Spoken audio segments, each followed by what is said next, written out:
Welcome back. There's a look around Middle Georgia. It is a sunny and hot day. Many of us with temperatures still in the lower 90s and heat indexes that are in the mid to upper 90s. Heck, Milledgeville had a heat index of 100 earlier on this afternoon, so it's definitely been a bit of a blazer to end our work week. Nothing to track on the radar here, but still plenty of activity going on off to the northwest. This cold front will ultimately come our direction as we head into the weekend. At least there's no confirmed tornadoes right now, but do have a couple of tornado warnings, and I don't like the fact that new storms have been developing behind the first wave that could also invigorate. So if you've got friends or family that live in southern Illinois or Kentucky or Indiana, just give them a holler and tell them to stay weather aware as we go through the remainder of this evening. Now bringing it back to Middle Georgia, Macon had a high of 92 today and a low of 67, both those a good bit above the average. These temperatures are very much in line with what we'd see in June or maybe early September, but as we go through this evening, staying in the upper 80s while the sun's out, and then it'll be the 70s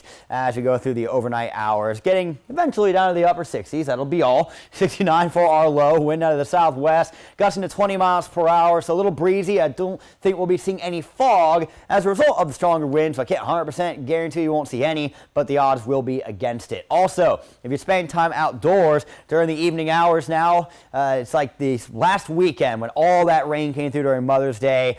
That left a lot of standing water all over the place. It's been hot this week, and now there's swarms of mosquitoes, and they will remain prominent through the next few months. You're not going to see them drop off until we get into the fall and get some actual cold weather again. So here's the lows around the rest of the region.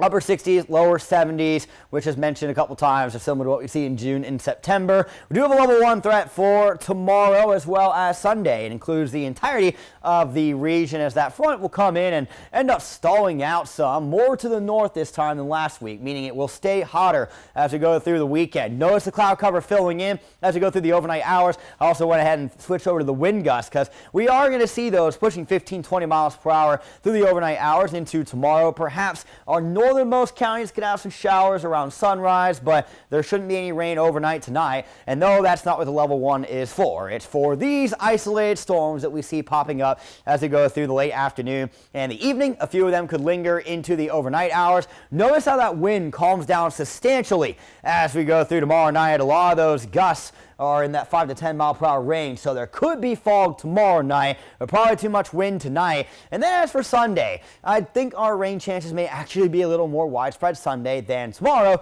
because the front will be a little more south. Now that's what this model is showing. It seems to be reserving a lot of them further north, but I do think that we could see decent chances across the region. As I mentioned, the entirety of Middle Georgia is under a level 1 for both tomorrow and for Sunday. So 91 is our high for your Saturday, 89 on Sunday in Macon. Not much difference there, but with the front being a little more south, perhaps not as high for the back half of the weekend. We'll check out beyond that coming up in 10 seconds.